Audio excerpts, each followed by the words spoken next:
యెషయా గ్రంథం 43వ అధ్యాయం 15-19 వరకు చదువుకుందాం. యెహోవానగు నేనే మీకు పరిశుద్ధ దేవుడను, ఇశ్రాయేలు సృష్టికర్తనగు నేను మీకు రాజును. సముద్రములో త్రోవ కలుగుజేయువాడును, వడిగల జలములలో మార్గము కలుగుజేయువాడును, రథమును, గుర్రమును, సేనను, శూరులను నడిపించువాడునగు యెహోవా ఈలాగు సెలవిచ్చుచున్నాడు. వారందరూ ఏకముగా పండుకొని లేవకయుందురు, వారు లయమై జనపనార వలె ఆరిపోయిరి.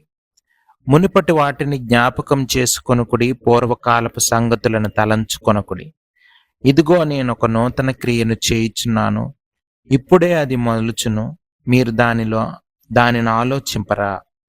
నేను అరణ్యములో త్రోవ కలుగుజేయుచున్నాను, ఎడారిలో నదులు పారజేయుచున్నాను. ప్రార్థన చేసుకుందాం. ప్రేమ కలిగిన మా పరలోకపు తండ్రి, మీ ఘనమైన అతి పరిశుద్ధమైన నామానికి వందనాలు ప్రభువా.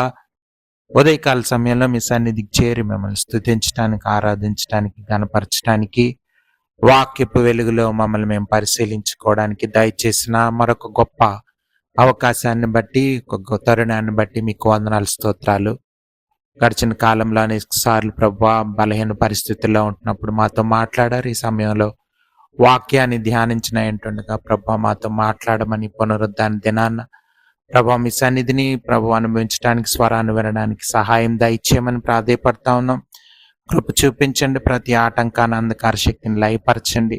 మీరు ఏమైంటున్నారో దాన్ని బట్టి మీకు వందనాలు ప్రభా. మీ యొక్క గొప్పతనాన్ని బట్టి, ఔన్నత్యాన్ని బట్టి, మహాపరిశుద్ధతను బట్టి, మీ ప్రేమను బట్టి, వాత్సల్యతను బట్టి, విశ్వాస్యతను బట్టి మిమ్మల్ని స్తుతిస్తూ, మిమ్మల్ని ఆరాధిస్తూ కనపరుస్తూ ఉన్నాం.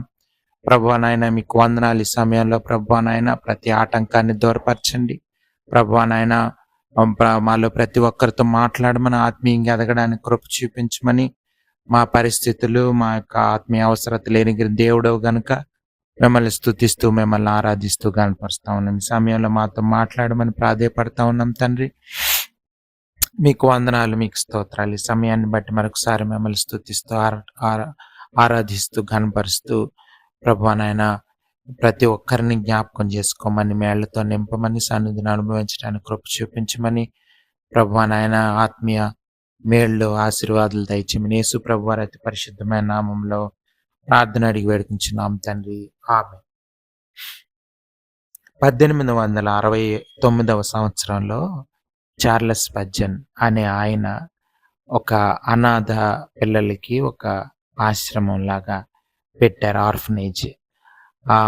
అయితే ఆయన అది ప్రారంభించినప్పుడు ఒక విశ్వాసి, ఒక ఆమె ఆయనకి సాయపడ్డారు. ఆ తర్వాత ఆయన దాన్ని ఆర్ఫనేజ్ నడపడానికి ప్రార్థనాపూర్వకంగానే వాళ్ళు దేవుని మీద విశ్వాసంతో ఆ యొక్క ఆర్ఫనేజ్ని రన్ చేసేవాళ్ళు. ప్రారంభించినప్పుడు కూడా కేవలం వాళ్ళు ప్రార్థన చేసినప్పుడు అద్భుత రీతిగా ఆమె సపోర్ట్ చేయడానికి వచ్చారు. ఆ తర్వాత సపోర్ట్ చేశారు. స్టార్ట్ చేసిన తర్వాత వాళ్ళు ప్రతిరోజు కూడా దేవుని మీద ఆధారపడి ఆర్ఫనేజ్ నడిపించుకునేవాళ్ళు. ఎవరికి ఫైనాన్షియల్ నీడ్స్ అని కానీ, ఆర్థిక అవసరతలన్నీ చెప్పడం కానీ, ప్రార్థన చేయమని హింట్స్ ఇవ్వడం కానీ అట్లాంటివి చేసేవాళ్ళు కాదు. అలా కాకుండా దేవుని దగ్గరే ప్రాధేయపడేవాళ్ళు, మొరపెట్టేవాళ్ళు. ఆ విధంగా ఆ విశ్వాసాన్ని వాళ్ళు చూపిస్తూ, దేవుని మీద ఆధారపడుతూ ఆ యొక్క వాటిని నడిపేవాళ్ళు. ఈ రోజుల్లో మనం చూస్తే ఆ విధంగా దేవుని మీద ఆధారపడే పరిచర్యలు, ఆధారపడే కుటుంబాలు, సంఘాలు మనకు కనిపించవు. కానీ ఉదయకాల సమయంలో వాక్యంలో యేసు ప్రభువారు, లేకపోతే దేవుడు, పరిశుద్ధాత్మ దేవుడు మనతో మాట్లాడుతున్న మాటలు ఈ రోజుల్లో మన అందరికీ చాలా ప్రాముఖ్యం, అవసరం. చూడండి, దేవుడు ఏం చెప్తున్నాడంటే, యెహోవానగు నేనే మీకు పరిశుద్ధ దేవుడను. ఇశ్రాయేలీయులతో ప్రవక్త ద్వారా, యెషయా ప్రవక్త ద్వారా దేవుడు మాట్లాడుతూ ఉన్నాడు. వాళ్ళు ఇశ్రాయేలీయులు అనేక సార్లు చెరలో నుంచి విడిపించబడ్డారు, చెరలో ఉన్నారు. ఈజిప్ట్లో ఉన్నప్పుడు, బబులోన్లో ఉన్నప్పుడు వాళ్ళు దేవునికి దూరంగా ఉండేవాళ్ళు. కానీ అటువంటి పరిస్థితి నుంచి దేవుడు అనేక సార్లు వాళ్ళని విడిపించాడు. వాళ్ళకి ఆయన ప్రభువుగా, రాజుగా ఉన్నాడు. అవన్నీ కూడా ప్రవక్తల ద్వారా అనేక సార్లు ఇశ్రాయేలీయులకి దేవుడు గుర్తు చేసేవాడు. ఆ కాంటెక్స్ట్‌లో మనం ఇక్కడ చూస్తున్నప్పుడు 15వ వచనంలో యెహోవానగు నేనే మీకు పరిశుద్ధ దేవుడను. ఇశ్రాయేలు సృష్టికర్తనగు. అంటే ఇశ్రాయేలీయుల్ని అసలు క్రియేట్ చేసిందే, సృష్టించిందే, కంట్రీ సృష్టించిందే దేవుడు అబ్రహాం ద్వారా. ఆ విధంగా మాట్లాడి ఆ జనరేషన్‌ని దేవుడు ఎన్నుకొని, ఆ తర్వాత అలాగే ఇశ్రాయేలీయుల సమాజం, ఆ యొక్క దేశం ఏర్పడింది. మనందరికి తెలుసు. సో, అది దేవుడు గుర్తు చేస్తున్నాడు. అంటే దేవుడే మనల్ని ఎన్నుకున్నాడు. దేవుడే మనల్ని మార్చుకున్నాడు. దేవుడే మనల్ని నడిపిస్తున్నాడు అన్నది క్రైస్తవులంగా మనం ఎప్పుడు మర్చిపోకూడదు.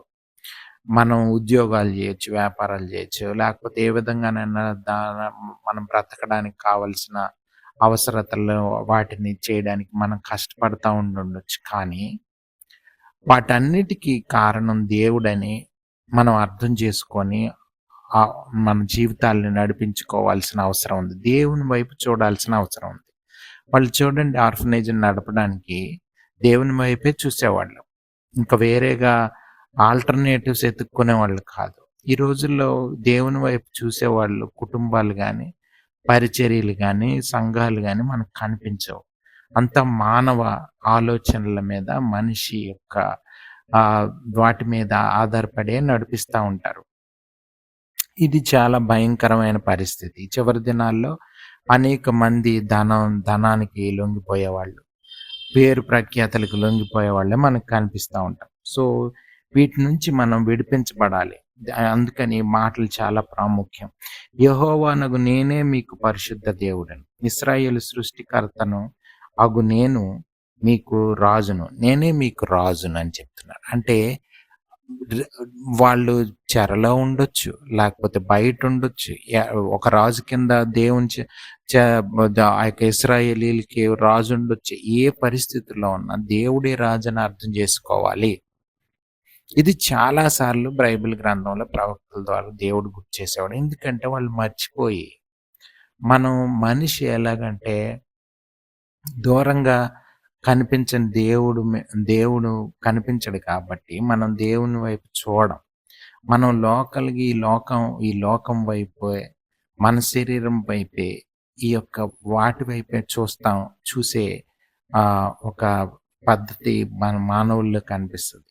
మనకి ఆ రోజు పరిస్థితి ఎమోషనల్ అయిపోయి, లేకపోతే భావోద్రేకాలకి వీటి వైపే మనం మొగ్గు చూపుతా ఉంటాం. ఎందుకంటే పరిస్థితుల వైపే చూస్తా ఉంటాం గానీ దేవుని వైపు చూడం. సో, ఉదయకాల సమయంలో క్రైస్తవులంగా మన జీవితాల్లో మనం అర్థం చేసుకోవాల్సిందేంటంటే, దేవుని వైపు చూడడం నేర్చుకోవాలి. ఫస్ట్ ఆఫ్ ఆల్ దేవుడు సజీవుడని, ఆయన మాట్లాడే దేవుడని, ఆయన మనల్ని నడిపిస్తున్నది ఆయనేనని అర్థం చేసుకొని, ఏ పరిస్థితి ఉన్నా మనకు చాలా సార్లు ఇప్పుడు చూడండి, ఇశ్రాయేలీయులు ఫస్ట్ రోజు వెళ్తున్నప్పుడు మొదటగా వాళ్ళు ప్రయాణమై వెళ్తా ఉన్నప్పుడు కొంత దూరం ప్రయాణం చేసిన తర్వాత వెనక వెనక ఫరో మనసు మార్చుకొని వాళ్ళంతా మళ్ళీ ఇశ్రాయేలీయుల్ని చంపేయడానికి మనం ఎందుకు వీళ్ళని విడిచిపెట్టామన్న ఆలోచన వచ్చి వెంట పడతా ఉంటారు. సో, దేవుడు వాళ్ళకి ఇది దేవుడే యెహోవాయే సృష్టికర్తని ఈజిప్ట్ వాళ్ళు, ఆ ఫరో వాళ్ళంతా అర్థం చేసుకోవడానికి, వాళ్ళు తెలుసుకోవడానికి దేవుడు వాళ్ళకి ప్లేగ్స్ అవన్నీ పంపించారు. అయినా వాళ్ళు మారలేదు. కాబట్టి దేవుడు వాళ్ళ పట్ల ఒక ఉద్దేశం ఉంది. సో, వాళ్ళు ఆ కఠిన హృదయంతో వాళ్ళు వెంటబడినప్పుడు వాళ్ళు జనపనారలాగా అయిపోయి ఆ సముద్రంలో మునిగిపోవాల్సిన అవసరం ఉంది. సో, అది దేవుడు ఇశ్రాయేలీయులకి అది పాఠంగా ఉపయోగపడతది. ఆ తర్వాత దేవుడు ఎంత శక్తిమంతుడు, దేవుని మీద ఎందుకు ఆధారపడాలన్నది నేర్పించాలి. సో, ఇవన్నీ కూడా ఈ దేవుని ప్రణాళికలన్నవి చాలా అద్భుతంగా, అందుకనే మనకి చాలా అర్థం కాకపోయినా సంపూర్ణంగా దేవునికి సరెండర్ అయిపోవాలి. అప్పుడు మన జీవితాల్లో దేవుని యొక్క నడిపింపు, దేవుని యొక్క సన్నిధి అవన్నీ దొరుకుతాయి.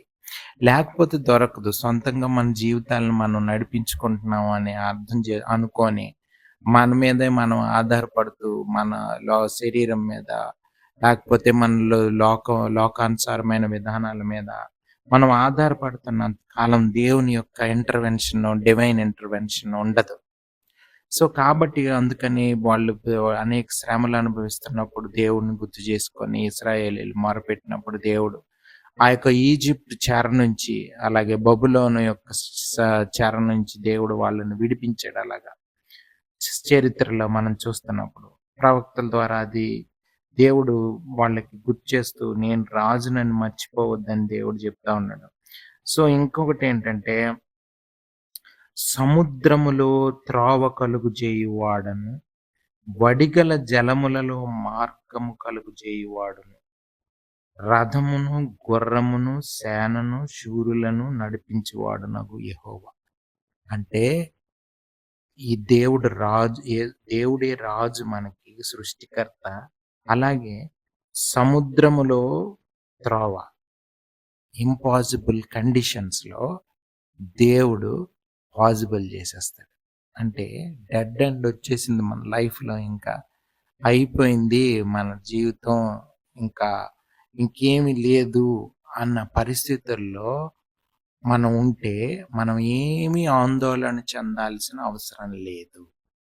చూడండి, మనం చాలా మన తప్పిదాల్లో, మన పాపాల్లో కూరుకుపోయినప్పుడు మనల్ని దేవుడు రక్షించాడు. మనం ఎంత ఇంక మనం క్షమించరాని పాపాల్లో మనం ఉంటున్నప్పుడు, నరక పాత్రులం అయినప్పుడు, భయంకరమైన ఆ నరకానికి పాత్రులంగా ఉన్న పాప స్వభావంతో, పాపపు తలంపులతో, పాప జీవితం జీవిస్తున్నప్పుడు దేవుడు మనల్ని రక్షణ మార్గం వైపు యేసు ప్రభువారి ద్వారా పరిశుద్ధాత్మ దేవుడు మనల్ని ఆకర్షించాడు. ఇది ఆ రోజుల్లో మనకి ఇశ్రాయేలీయుల్లో ప్రజలకు కూడా ప్రవక్తల ద్వారా దేవుడు చెప్పేది. సో, మనల్ని ఆ విధంగా కాపాడే దేవుడు. మనం నిత్య నరకానికి పాత్రులమైన పరిస్థితుల్లో దేవుడు మనల్ని రక్షించాడు. అది ఎప్పుడూ కూడా మనం మర్చిపోకూడదు. మనం క్రైస్తవులంగా మనం ఎప్పుడు కూడా దేవునికి కృతజ్ఞతాస్తుతులు చెల్లించే వారంగా మనం ఉండాలి. మీరు చూడండి, నిర్గమకాండం 14వ అధ్యాయంలో మనం కొన్ని వచనాలు చదువుతాం. 13, 14 వచనాలు. మొదటి వచనాలు కూడా చదువుతాం. 14వ అధ్యాయం మొదటి 2 వచనాలు, 3 వచనాలు. మరియు యెహోవా మోషేతో ఇలాగ సెలవిచ్చెను, ఇశ్రాయేలీయులు తిరిగి పీహహీరోతు ఎదుటను, అనగా మిగ్దోలుకు సముద్రమునకు మధ్యనున్న బయల్సెపోను ఎదుటను దిగవలెనని వారితో చెప్పుము. దాని ఎదుట సముద్రమునొద్ద వారు ఫరో ఇశ్రాయేలీయులను గూర్చి వారు ఈ దేశములో చిక్కుబడి ఉన్నారు, అరణ్యము వారిని మూసివేసినని అనుకొనును. అయితే నేను ఫరో హృదయమును కఠినపరచెదను, అతడు వారిని తరుముగా నేను ఫరో వలనను అతని సమస్త సేనల వలన మహిమ తెచ్చుకొందును. నేను యెహోవానని ఐగుప్తీయులకు తెలియబడాల. సో, ఐగుప్తీయులు అర్థం చేసుకోవాలి, అసలు దేవుడు నిజమైన దేవుడు, ఇశ్రాయేలీయుల దేవుడు అని అర్థం చేసుకోవాలని దేవుడు వాళ్ళ ముందు ఆ విధంగా వాళ్ళకి చూపించాడు.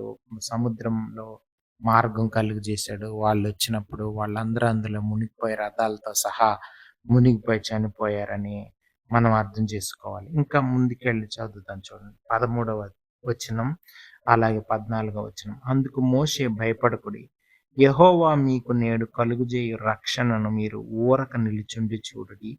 మీరు నేడు చూచిన ఐగుప్తీయులను ఇక మీదట మరి ఎన్నడూను చూడరు.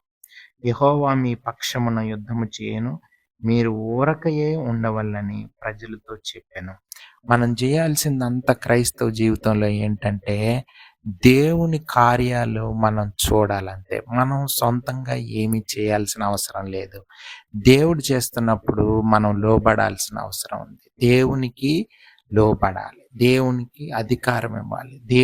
దేవుడే రాజని అర్థం చేసుకొని మన జీవితాల్లో ఆయన అధికారానికి లోబడినప్పుడు దేవుని కార్యాలను మనం ఊరక నిల్చొని అట్లా చూడడమే క్రైస్తవ జీవితం. అంటే మనం సరెండర్ అయిపోయి మన సొంత ఆలోచనలు పక్కన పెట్టి దేవుని చేత నడిపించబడి పరిశుద్ధాత్మ దేవునికి సమర్పించుకున్నప్పుడు దేవుని కార్యాలు మన జీవితంలో జరుగుతూ ఉంటాయి.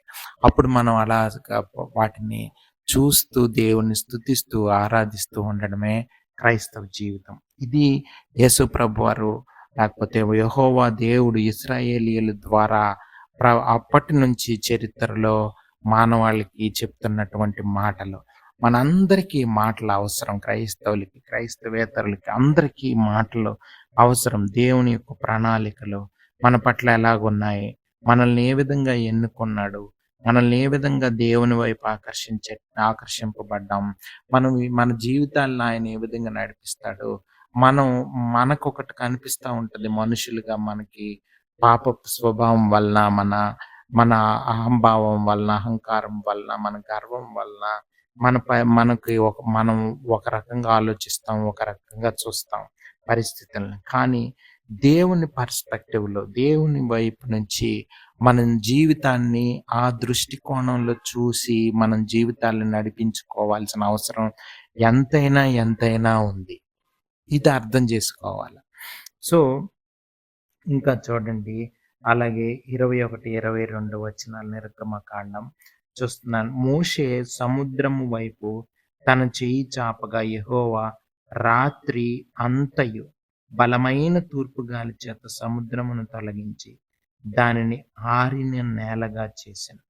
నీళ్లు విభజింపబడగా ఇశ్రాయేలీయులు సముద్రము మధ్యను ఆరిన నేల మీద నడిచిపోయి ఆ నీళ్లు వారి కుడి ఎడమ ప్రక్కలను వారికి గోడ వలెను ఉండెను. చూడండి, ఆ యొక్క సముద్రం మధ్యలో మార్గం అంటే చాలా అసాధ్యమైంది. దేవునికి మాత్రమే సాధ్యమైంది అని అర్థం చేసుకొని మనం ఆ దేవునికి అసాధ్యమైంది ఏది లేదని అర్థం చేసుకొని మన జీవితాల్ని సంపూర్ణంగా దేవునికి సమర్పించి మనం మన జీవితాలను నడిపించుకోవాల్సిన అవసరం ఉంది. చాలాసార్లు మన మీద మన శత్రువులు లేకపోతే మన మన మన ఈ దేవుని మార్గంలో మనం ఉంటున్నప్పుడు మన మన తోటి వాళ్ళే లేకపోతే మన స్నేహితులే, బంధువులే, సంఘంలో వాళ్ళే మనకు వ్యతిరేకం అయిపోవచ్చు. లేకపోతే మనల్ని దేవుని నుంచి దూరం చేయడానికి సైతాను అనేక మందిని వాడుకోవచ్చు. కానీ మనం ద్వేషం వాళ్ళ మీద కాదు, మనం పగ వాళ్ళ మీద కాదు, మనం పోరాడుతున్నది ఆత్మీయ పోరాటం అని అర్థం చేసుకొని, మనం ఫ్లెష్ అండ్ బ్లడ్తో మనం పోరాడట్లేదని అర్థం చేసుకొని దేవుని వైపు చూడాల్సిన అవసరం ఉంది. ఎటువంటి పరిస్థితుల్లో నుంచైనా దేవుడు తప్పించగలడు అన్నది మనం అర్థం చేసుకోవాలి.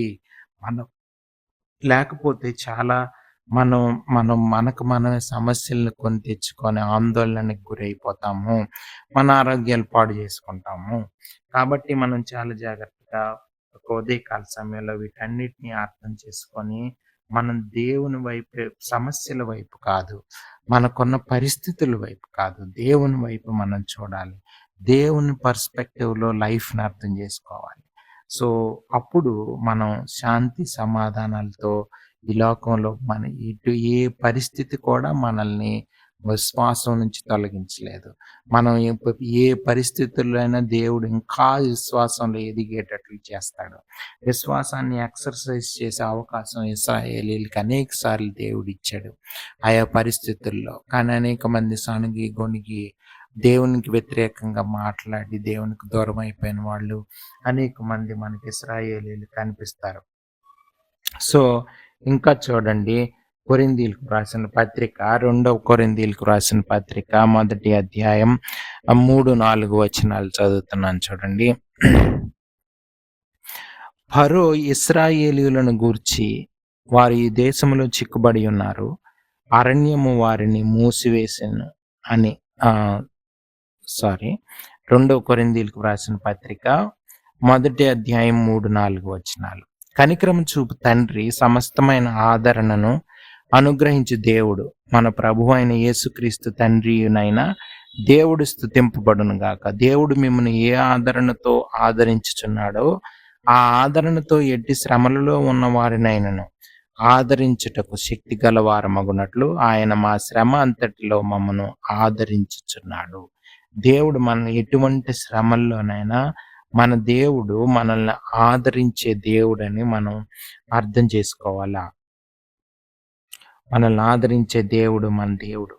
యెషయా గ్రంథం 43వ అధ్యాయం 2వ వచనంలో కూడా, నీవు జలములలో పడి దాటుచున్నప్పుడు నేను నీకు తోడైయుందును.